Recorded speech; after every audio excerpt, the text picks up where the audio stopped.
வணக்க மக்களே, நீங்க பார்த்துட்டு இருக்குது வெட்டி பேச்சு. நான் உங்க ஜாக். ஃபைனலி பாய்ஸோட சீசன் 4 எண்டுக்கு வந்துடுச்சு. ஓகே தாங்க. இதை சீசன் 3யோட கம்பேர் பண்ணி பார்த்தா ஓகே தான். பட் சீசன் 3 ஃபயரா இருக்கும். தலைமை சோல்ஜர் பாயை இறக்கி பெரிய சம்பவமே பண்ணியிருப்பாங்க. நம்ம பூச்சருக்குமே லேசர் எல்லாம் கொடுத்து ஹோம்லேண்டர் அளவுக்கு பவர்ஃபுல்லாவே காட்டியிருப்பாங்க. பரவாயில்ல, சீசன் 3 அளவுக்கு இல்லாட்டியும் சீசன் 4 ஒர்த்து தான். சீசன் 4 எனக்கு எப்படி இருந்துச்சு, அதோட பாசிட்டிவ்ஸ் என்ன நெகட்டிவ்ஸ் என்னன்னு தான் பார்க்க போறோம். வாங்க வீடியோக்குள்ள போலாம்.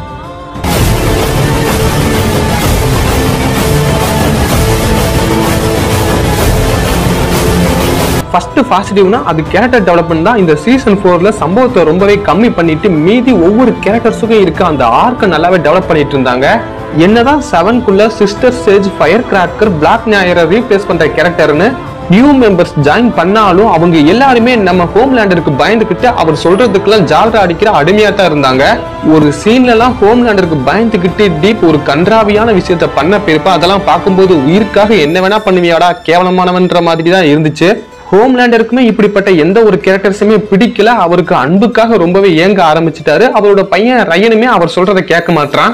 அவருக்குள்ள அவரே கேட்க ஆரம்பிச்சிட்டாரு, எனக்காக யார் இருக்கா, மக்களுக்கு என்ன பிடிக்கல, ஸ்டார்லைட்டுக்கு என்ன பிடிக்கல, என் கூட இருக்க யாருக்குமே என்ன பிடிக்கல, ஏன் எதுக்காக ரொம்பவே குழப்பமான ஸ்டேஜுக்கு போயிட்டாரு. அது மட்டும் இல்லாம அவருக்கு வயசும் ஆக ஆரம்பிச்சிருச்சு. அந்த வயசானதை காட்டுறதுக்காக என்ன பண்ணிருப்பானுங்கன்னா, அவருக்கு காலுக்கு சென்டர்ல இருக்க ஒரு இடத்துல இருந்து நரம்புடைய புடுங்கி காட்டிருப்பானுங்க. அதை வச்சு சொல்லியிருப்பானுங்க ஹோம்லேண்டருக்கு வயசாகுதுன்னு. லிட்டரலா வயசாகுதுன்னா அவரோட பவர்ஸுமே குறைய ஆரம்பிக்குதுன்னு அர்த்தம். அவரோட பவர்ஸுமே கொஞ்சம் கொஞ்சமா குறைஞ்சிட்டு இருக்கு. அதை நினைச்சு அவர் ரொம்பவே கவலைப்படுறாரு. கிட்டத்தட்ட ரொம்பவே டிப்ரெஷன் ஸ்டேஜுக்கு போயிட்டாரு. இதை சரி பண்ணணும்னா ஆரம்பத்துல இருந்து சரி பண்ணணும்னு அவரோட இன்சல் ஸ்டேஜை காட்டுறாங்க. அதாவது அவர் குழந்தையில இருந்து சூப்பர் ஹீரோவா வளர்ற வரையும் ஒரு லேப்ல வச்சிருந்திருப்பாங்க. அவருக்கு அங்க என்னென்ன கொடூரமான விஷயங்கள்லாம் நடந்துச்சு, எதனால இந்த அளவுக்கு சைக்கோவா அவர் மாறிட்டாருன்னு ரொம்பவே ஜஸ்டிஃபைங்கான பேக் ஸ்டோரியை சொல்லியிருப்பாங்க. அவருமே அந்த லேபுக்கு ரிட்டர்ன் ஆகி அங்க இருக்க ஒவ்வொருத்தரையுமே கொடூரமா போட்டு தள்ளியிருப்பாரு. அதுக்கப்புறம் அந்த டிப்ரெஷன் ஸ்டேஜ்ல இருந்து அவர் நார்மல் ஆகிற மாதிரி காட்டியிருப்பாங்க. அது ரொம்பவே நல்லா இருந்துச்சு.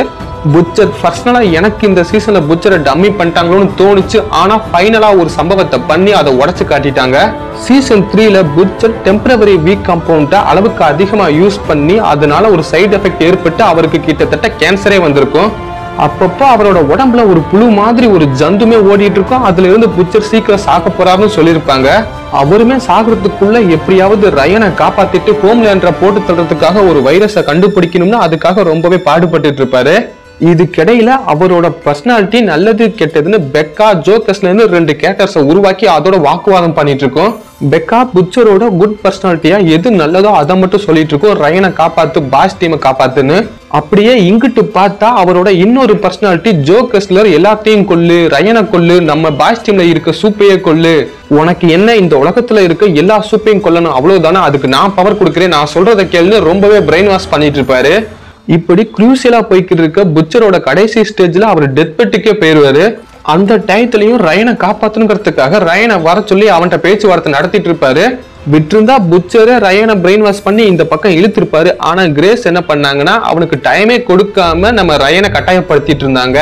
ரயனுக்கு கம்பல் பண்ணா சுத்தமா பிடிக்காது. ஹோம்லேண்டர் கம்பல் பண்ணாவே அவனுக்கு கோபம் வந்துடும். கிரேஸ் பண்ணா விட்டுருவானா, கிரேஸை தள்ளிவிட கிரேஸுமே கீழே விழுந்து இறந்து போறாங்க. அது தெரியாம ரயனுமே கிளம்பி போயிடுறான். அப்போதைக்கு புச்சருமே இனிமே பூ பாதை கிடையாது சிங்க பாதை தான் கிளம்பி வர்றாரு. அப்போதான் ரிவீல் ஆகுது ஜோக்கஸ்லர் வந்து பேட் பர்சனாலிட்டி கிடையாது, அது ஒரு சிம்பியாட்டுன்னு. ஆமாங்க, எனக்கே ரொம்பவே சர்ப்ரைஸா இருந்துச்சு. வெனம்ல எப்படி எடிக்கு வெனம் இருக்கோ அதே மாதிரி நம்ம புச்சரோட சிம்பியாட்டு தாங்க ஜோக்கஸ்லரா இருந்திருக்கு இவ்வளவு நேரமா. புச்சருமே அந்த சிம்பியாட் சொல்றதுக்கு அக்செப்ட் பண்ண உடனே அவனோட அந்த கேன்சரை சுத்தமா குணப்படுத்திட்டு அவனுக்கு ஒரு புது பவரையுமே கொடுத்துருச்சு. அவனுமே பாஸ் டீமை பாக்குறதுக்காக வர்றப்போ அந்த இடத்துல விக்டோரியா நியூமேன் கூட நம்ம பாஸ் டீம் பேச்சுவார்த்தை நடத்திட்டு இருப்பாங்க. அதை பார்த்த புச்சருமே காண்ட் ஆகிடுவாரு. அப்போதைக்கு ஹியூகி கூட சமாதானப்படுத்திட்டு இருப்பான். அதை கேட்காம இனி பேச்சு கிடையாது வீச்சுதான்னு விக்டோரியா நியூமேனை 2ஆ பிச்சு போட்டுருவாரு. எனக்கு அந்த சீனை பாக்குறப்போ ரொம்பவே வியடா இருந்துச்சு. நம்ம புச்சருக்குள்ள இருந்து ஒரு பேராசைட் வெளியே வந்து 2 துண்டா பிச்சு போட்டுச்சு விக்டோரியாவை. அந்த நேரத்துல பாஸ் டீமால ஒண்ணுமே பண்ண முடியல. அவங்க வாயை பொழந்து வேடிக்கை தான் பார்த்துட்டு இருந்தாங்க. ஃபைனலா ஓவர் பவர்டான ஒரு சூப்பாவே நம்ம புச்சர் மாறிட்டான். சூப்ஸை கொள்றதுக்காக வந்து ஒரு சூப்பாவே மாறி நிக்கிறான் நம்ம புச்சர். ட்ரெயினையுமே இந்த சீசன்ல நல்லாவே காட்டியிருந்தாங்க. மெல்ல மெல்ல அவனை திருந்துற மாதிரி தான் வச்சிருந்தாங்க. சடனா அவன் நல்லவனா மாறாம அவனோட அண்ணன் பசங்களே அவனோட ரியல் ஃபேஸ் தெரிஞ்சு அவனை வெறுக்க ஆரம்பிச்சிருப்பாங்க. அதுலயே அவனுக்கு ஒரு கில்ட் ஆரம்பிச்சிருக்கும். அப்போல இருந்தே அவனுக்கு மெல்ல மெல்ல ஒரு குற்ற உணர்ச்சி இருக்கும். நாம பண்றது தப்பு, இப்படி தப்பு பண்றதுக்கு நம்ம செத்து கூட போலாம். அது வரையும் பாய்ஸ் டீமுக்கு வேண்டா விருப்பா ஹெல்ப் பண்ணிட்டு இருந்தவே கொஞ்சம் விருப்பத்தோடய ஹெல்ப் பண்ண ஸ்டார்ட் பண்ணிருப்பான். ஃபைனலா நம்ம மதர்ஸ் மில்கை காப்பாத்துறப்போ ஒரு குட்டி பையனோட முகத்தை பார்த்திருப்பான். அவன் முகத்தை பார்த்ததுமே இவனுக்கு மனசு ரொம்பவே ஹாப்பி ஆயிரும். இது வரையும் ஒரு கேவலமான சூப்பர் ஹீரோவா இருந்தேன், இப்போதான் ஒரு ரியல் சூப்பர் ஹீரோவா மாறி இருக்கேன்னு அவன் ஃபேஸ்ல நல்லாவே காட்டியிருப்பாங்க. ஃபைனலா 7ல இருந்து அவன் குவிட் பண்ணி நம்ம பாய்ஸ் டீமோட அபிஷியலாவே ஜாயின் பண்ணியிருப்பான். ஹியூஹியுமே இந்த சீசன்ல அவன் எதுக்காக அவங்க அம்மாவை விட்டு பிரிஞ்சிருக்கான், அவங்க அப்பாவுக்கும் அம்மாவுக்கும் என்னதான் நடந்துச்சு ஒரு பிளாஷ்பேக் காட்டியிருப்பாங்க. அவங்க அம்மாவுமே சின்ன வயசுல ஏன் ஹியூஹியை விட்டு பிரிஞ்சுன்றதுக்கு ஒரு வேலிடான ரீசனையுமே சொல்லியிருப்பாங்க. ஹியூஹியுமே அவங்க அப்பாவும் அவனும் எப்படி கஷ்டப்பட்டாங்க, அவங்க அம்மா இல்லாதனாலன்னு ரொம்பவே காண்டா கடுப்பா அவங்க அம்மாவை திட்டிட்டு இருப்பான். ஃபைனலா அவனுமே ரியலைஸ் பண்ணிடுவான் அவங்க அம்மாவோட அந்த சிச்சுவேஷனை. இவ்வளவு நாள் அவங்க அப்பாவை கண்டுக்காம இருந்த ஹியூஹியுமே அவங்க அப்பா இறக்க போறதை தெரிஞ்சு ரொம்பவே உருக ஆரம்பிச்சிருவான். எப்படியாவது அவங்க அப்பாவை காப்பாத்தி ஆகணும்னு வீக் காம்பவுண்ட் திருடிட்டு வந்து அது தப்புன்னு தெரிஞ்சாலும் தன்னோட அப்பாவை காப்பாத்தி ஆகணும்னு அந்த தப்பான டிசிஷனை எடுப்பான். ஃபைனலா அங்க ஒரு சம்பவம் நடந்து அவனே அவங்க அப்பாவை கொல்ற மாதிரி ஆகிரும். பிரெஞ்சியோட கேரக்டருமே இந்த சீசன்ல எனக்கு ரொம்ப பிடிச்சிருந்துச்சு. அவன் எப்பவோ ஏதோ பண்ண ஒரு தப்பு, அதாவது அசாசினா கொலை பண்ணிருப்பான். அந்த கொலையை அவன் இப்போ ரியலைஸ் பண்ணுவான். அதாவது அவனுக்கு நெருக்கமான லவ்வர் ஒருத்தரோட பேரண்ட்ஸை கொன்னேங்கிற அந்த கில்ட்டி அவனை ஒரு மெல்ல மெல்ல கொல்ல ஆரம்பிச்சிடும். அதோட விளைவா அவனே போலீஸ் கிட்ட சரண்டர் ஆயிடுவான். ஃபைனலா நம்ம புட்சர் தான் அவனை வெளியே எடுத்திருப்பாரு, நம்ம பிரெஞ்சியோட விருப்பமே இல்லாம. கிமிக்கோட ஆர்க்குமே நல்லா இருந்துச்சு. அவ இவ்வளவு நாளா எதுக்காக பேசாம இருந்தா, அவளுக்கு ஏதோ ஒரு டிசபிலிட்டி போல நினைச்சிட்டு இருந்தா. அப்படிலாம் இல்ல, நான் நல்லா தான் பேசிட்டு இருந்தேன், ஒரு சம்பவத்தால தான் என்னால பேச முடியாம போச்சுன்னு ஒரு வேலிடான பேக் ஸ்டோரியை சொல்லியிருப்பாங்க. எபிசோடோட எண்ட்ல எந்த எமோஷனலால கிமிக்கோவால பேச முடியாம போச்சோ அதே எமோஷனலை வச்சு அவளுக்கு பேச்சு வர மாதிரி காட்டியிருந்தாங்க. அது ரொம்பவே நல்லா இருந்துச்சு.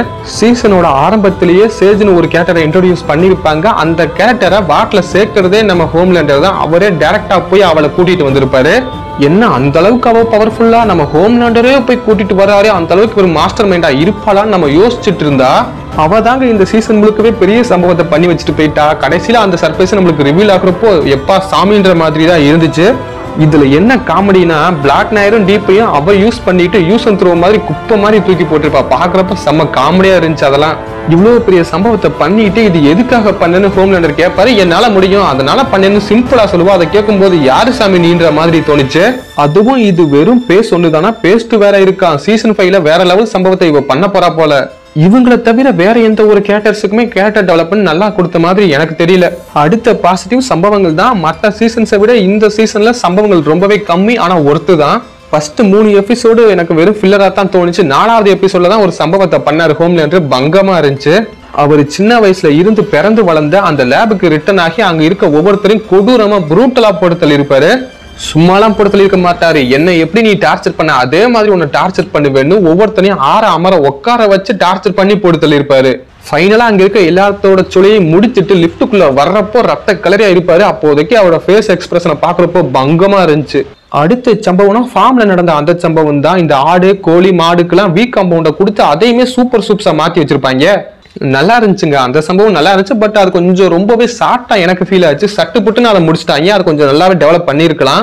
குறிப்பா மாட்டை அந்த ஆடுலாம் சேர்ந்து அந்த இடத்துல தூக்கிட்டு போய் கொத்துக்கறி போட்டு தின்னுட்டு இருக்கும். அதெல்லாம் பாக்குறப்போ எப்பா சாமி என்னடான்னு வெறித்தனமா இருந்துச்சு. அடுத்த சம்பவம் என்ன, பேட்மேனையும் ஸ்பைடர்மேனையும் வச்சு செஞ்சதுதான். அதை பார்க்கும்போது டே என்னடா பண்ணி வச்சிருக்கீங்கன்ற மாதிரி தான் எனக்கு இருந்துச்சு.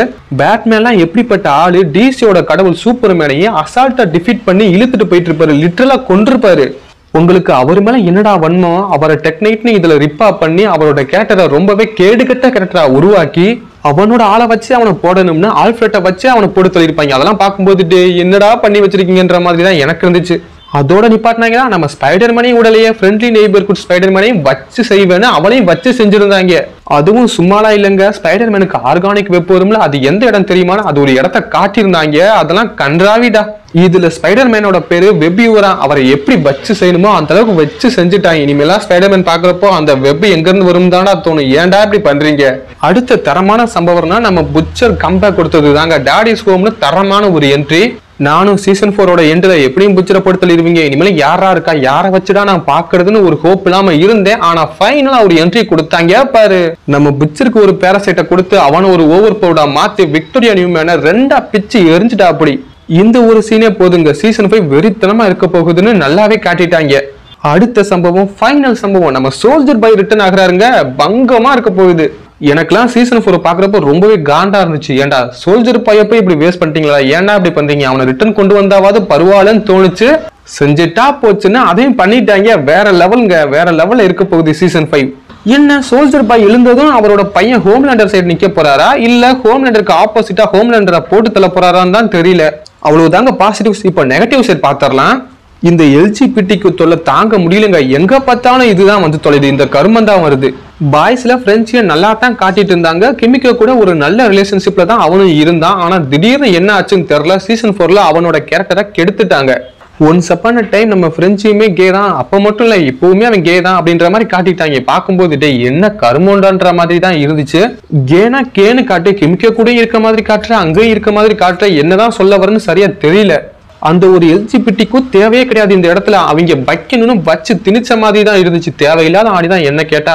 அடுத்த நெகட்டிவ்னா ஹோம்லேண்டர் தான். ஹோம்லேண்டரா இனிஷியலா ரொம்பவே டிப்ரெஷன் ஸ்டேஜ்ல இருக்க மாதிரி காட்டிட்டு சீசன் 4ல கம்பேக் கொடுக்குற மாதிரி காட்டியிருப்பாங்க. பரவாயில்லடா இனிமேல் தலைவனோட ஆட்டம் ஆரம்பண்டான்னு நினைச்சிட்டு இருக்கப்போ திடீர்னு திருப்பியுமே அன்புக்காக ஏங்குற மாதிரி காட்டிட்டாங்க. டேய் என்னடா பண்ணிட்டு இருக்கீங்க, என்ன பண்ணிட்டு இருக்கீங்க, அவ்வளவுதானே ஹோம்லேண்டர்ன்ற மாதிரி தான் இருந்துச்சு. அது மட்டும் இல்ல, பால் எவன் கொடுத்தாலும் போதும், குட்டி நாய் மாதிரி அவன் பின்னாடி வாலாட்டிட்டு போயிருவான்ற மாதிரி வச்சிருந்தாங்க. லிட்டரலா ஓவர் பவர்டான ஒரு கேரக்டரா. அவன் நினைச்சா பூமியவே ஈஸியா போட்டு தள்ளிடுவான். அவனை போய்கிட்டு இந்த அளவுக்கு பயங்கர வீக்கா காட்டியிருக்கீங்க, ஏன் இப்படி பண்றீங்கன்னு சரியாவே எனக்கு தெரியல. என்னதான் ஒருத்தன் பவர்ஃபுல்லா இருந்தாலும் அவனுக்கும் எமோஷன்ஸ் இருக்கு, அவனுக்குமே மனசு இருக்குன்னு காட்டுறீங்களா, என்ன கருமோ ஏதுன்னே புரியலடா. ஹோம்லேண்டரை விட கேவலமானவனா அது டீப் தான்டா. அவனோட ஆர்க் எங்க போகுதுன்னே தெரியல. ஹோம்லேண்டர் சொல்லியுமே ஆக்டோபஸை கொல்லாம சேஜுக்காக ஆக்டோபஸை கொன்னுட்டு ஃபைனலா அந்த ஆக்டோபஸை கொன்னதுக்காக அழுதுட்டு இருப்பான். இதை விட மட்டமான ஒரு கேரக்டர் ரேட்டிங் இருக்க முடியாது. அக்வாமன் எந்த அளவுக்கு பவர்ஃபுல், அதுல ஒரு 10% கூட இவனை காட்ட மாட்டீங்கடா. ஸ்டார்லைட்டை இனிஷியல் ஸ்டேஜ்ல எந்த அளவுக்கு பூஸ்ட் பண்ணி கொண்டு வந்தாங்களோ அதே அளவுக்கு இந்த சீசன்ல மட்டம் தட்டி கீழே உட்கார வச்சுட்டாங்க. அவளோட அந்த பாஸ்ட நினைச்சு அவளே புழுங்கி புழுங்கி உட்காந்து அவளோட பவர்ஸ் அதனாலேயே இழந்த மாதிரியும் ஃபைனலா கிமிக்கோவால அந்த புல்லட்டால ஒன்னும் பண்ண முடியாத சேஃப் ஷிஃப்டரை அசால்ட்டா கழுத்து நெரிச்சு போட்டு தள்ளிருப்பா. என்னடா பண்ணி வச்சிருக்கீங்க. இதுல என்ன ஒரு ஆறுதல்னா எபிசோடோட எண்டுல அவளோட ஃபுல் பவரை அட்டைன் பண்ணி ஃபைனலா லைட் ஸ்பீட்ல அவ பறந்து போவா. அப்படின்னா சீசன் 5ல நம்ம ஸ்டார்லைட் கம்பேக் கொடுக்க போறா போல. ரயன் அவனை புரிஞ்சுக்கவே முடியல, அவன் நல்லவனா கெட்டவனான்னு கூட சரியா தெரியலங்க. அவங்க அப்பன் ஹோம்லேண்டர் மாதிரி இவனுமே சைக்கோவா இருக்கான். அவன் நல்லது பண்ணணும்னு சொல்றான், நல்லதுக்காக ஏங்குறான். உங்களோட பேரண்ட்ஸ் ஒன்னும் கெட்டவங்க இல்லைன்னு அவன் ஆர்கியூ பண்றான். ஆனா ஃபைனலா அவனை கெட்ட வழியில தான் நிக்கிறான். பாய்ஸ்ல இருக்க ஒரே ஒரு நேச்சுரல் சூப்பர் ஹீரோனா அது ரயன் தான். அவனோட ஆர்க் எந்த மாதிரி இருக்க போகுது சீசன் 5லன்னு தெரியல. அவனோட முடிவை வச்சுதாங்க ஒட்டுமொத்த அப்கமிங் பாய்ஸ் இருக்க போகுது. மதர்ஸ் மில்கோட கேரக்டருமே இந்த சீசன்ல நல்லா சொல்லல.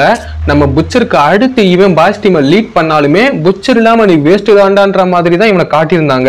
ஃபைனலா புச்சர் நீ தாண்டா இந்த டீமுக்கு கரெக்ட்னு சொல்லிட்டு நான் இந்த டீமுக்கு தேவை கிடையாதுன்னு ஃபேமிலியோட கிளம்பும் போது ஏ ட்ரெயின் வந்து அகைன் பாய்ஸ்குள்ள கூட்டி வருவான். வந்துமே மனுஷன் ஒன்னும் செய்ய மாட்டாருங்க. இவர் எதுக்குன்ற மாதிரி தான் எனக்கு இருந்துச்சு. இந்த கேரக்டருக்கான அந்த பொட்டன்சியலை பாய்ஸ்ல ஒழுங்காவே காட்டலங்க, நல்லா காட்டிருக்கலாம். ஃபைனலா அவரை வச்சு ஒரு சம்பவம் பண்ணுவாங்க. அவரை பிடிக்கிறதுக்கு மட்டும் ஒரு கேடு கெட்ட கேரக்டர் வருவான். மதர்ஸ் மில்கோட மைண்ட் வாய்ஸ் எனக்குன்னே வருவீங்களாடான்ற மாதிரி தான் அவருக்கு இருந்திருக்கும். இவ்வளவுதாங்க பாய்ஸ் சீசன் 4 பத்தி என்னோட ஒப்பீனியன். உங்களுக்கு இந்த சீசன் 4 எப்படி இருந்துச்சு, நல்லா இருந்துச்சா இல்லையாங்கிறத மறக்காம கீழே கமெண்ட் பண்ணுங்க. அடுத்து ஒரு நல்ல வீடியோல சந்திக்கும் வரை டட்டா பை பை. ஓட்டா.